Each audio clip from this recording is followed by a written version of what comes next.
In 1952, a 22-year-old athlete with little training or experience won a work scholarship to the American Dance Festival. Powerfully built, he immediately captured the attention of dance giants Martha Graham, Jose Limon, and Doris Humphrey. This young dancer had a commanding presence, distinctive talent, and a unique way of moving.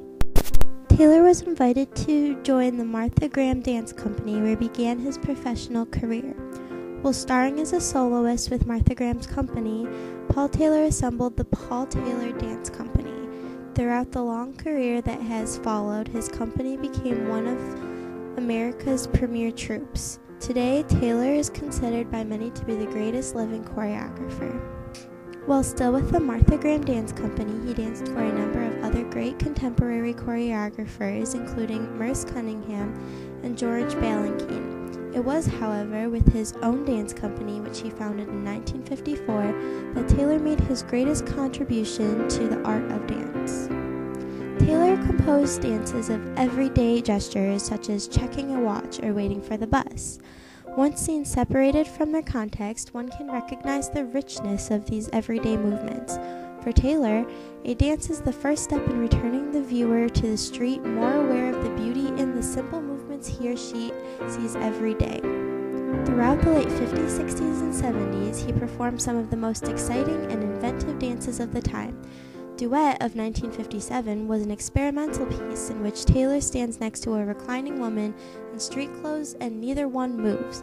This 4-minute piece was a distillation of many essential elements of dance, calling attention to posture and the interconnection of people within a space. Among all of Taylor's pieces, the best known of these are 3 Epitaphs of 1956, Orbs of 1966, The Book of Beasts of 1971, Airs of 1978, and his Ariel of 1962, which is the most highly respected dance works of his time for its grace and technical difficulty. It is Taylor's combination of the subtlety of ballet with the spontaneity of everyday gesture that has made him such a powerful force in modern dance. No longer dancing himself, Taylor has spent the past 2 decades devoted completely to directing his company and teaching the younger generations the rigors and beauties of dance. Taylor continues to find his inspiration both in the streets and in the studios. For him, watching the dancers move and responding to those movements is an essential part of his work. Among the dancers to move through his company on the way to starting their own were Laura Dean, Twyla Tharp, Dan Wagner, and Senta Driver. Through these students and through the continued productions of his dance company, Paul Taylor's works continue to inspire people throughout the world.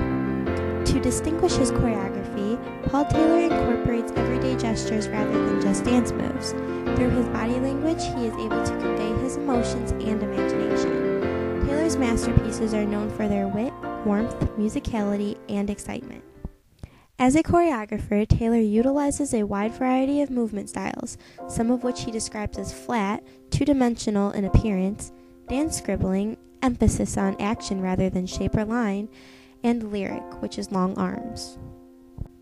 Taylor's pieces also convey very deep messages. In the 1970s, he put incest center stage and revealed the primitive nature lurking below men's and women's sophisticated veneer. In the 1980s, he looked unflinchingly at marital rape and intimacy among men at war. In the 1990s, he warned against religious zealotry and blind conformity in authority.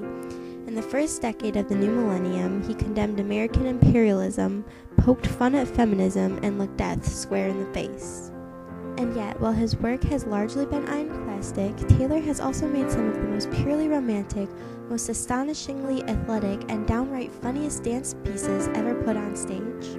Taylor has influenced dozens of men and women who have gone to choreographed often on their own troupes. And as the subject of the documentary Dance Maker and the author of the autobiography Private Domain and Wall Street Journal essay Why I Make Dances, he has shed light on the mysteries of creative processes as few artists ever have. He remains among the most sought-after choreographers working today, commissioned by the ballet companies and presenting organizations all over the world. The choreographer's works, now totaling 136 pieces, are performed by world-renowned 16-member Paul Taylor Dance Company, the chamber-sized Taylor II, and the ballet companies throughout the world. Paul Taylor wrapped up his years of performing during the 1970s. His contribution to modern dance remained immeasurable. Now approaching his 80s, Taylor continues to inspire people and dancers throughout the world. Although he no longer dances himself, Taylor remains devoted to directing his company and teaching the others beauty and rigors of dance.